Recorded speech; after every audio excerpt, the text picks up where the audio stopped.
On the phone with us is my personal physician. You can see him weekdays on Channel 32. It's Dr. Oz. How are you, sir? Very well. Yes, I love coming to visit with you. By the way, you owe me the copay for the last visit.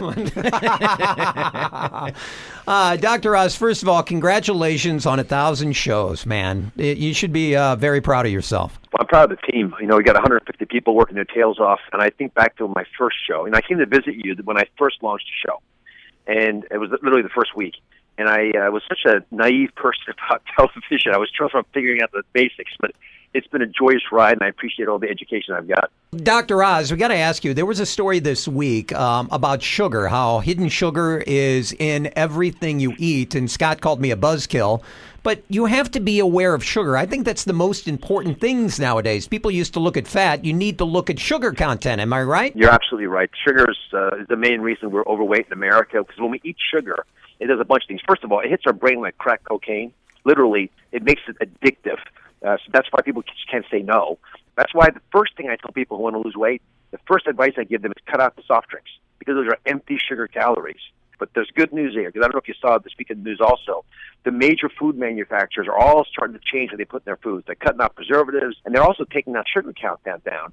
Because it used to be you couldn't take out that stuff without ruining the taste. Now you can't. Dr. Oz, I've known you for a number of years. We worked together over at Harpo Studios. You and I have even danced in a bar in Turkey, maybe after a cocktail right. or two. I remember. I didn't think you remembered, but I do remember. Well, you are celebrating 1,000 shows, and congratulations on that. But, I've got to say that the headlines lately with Dr. Oz and the headline have not been positive, and you have done a great way to defend yourself against this group of kook doctors that say that you are up to no good. And I have to say on your behalf, all you want to do is keep people off operating tables, and I think you've done a great job doing that.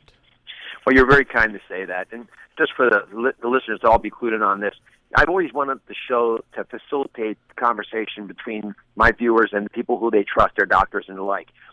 And for that to do that, you obviously want to cover stuff that you normally cover in a doctor's office. But I've always been curious about more than that. I always want to look around the corner and see what else is out there that's sort of interesting and cool. And that involves alternative approaches from, traditional Chinese medicine and acupuncture to the neti pot, which is that device that we use to pour water into your nose to clean your sinuses out. These are traditions that have been used in other parts of the world for centuries. So when I discuss them on the show, it's disquieting to some of my colleagues. Many doctors love it. The viewers obviously enjoy it, but some doctors understandably say, well, hold a second now. How can you talk about cancer and then the next segment be dancing? I get that conflict, and I'm respectful of it, and I think we'll have more of that kind of criticism. But if my main goal is to teach you how to live the good life, is to share with you insights that might make you better able to show up in your own life, I have to go beyond what would normally be a medical lecture. Well, people may not know that, they got to know you on Oprah, but before Oprah, you were, you've been a doctor and have done major surgeries on... He still is. Well, that's what I want you to make. He still is a doctor. I mean, he still practices. You still do surgeries every week, right? I do. Today's my surgery day. Dr. Oz, give me a takeaway from Mother's Day weekend before you go.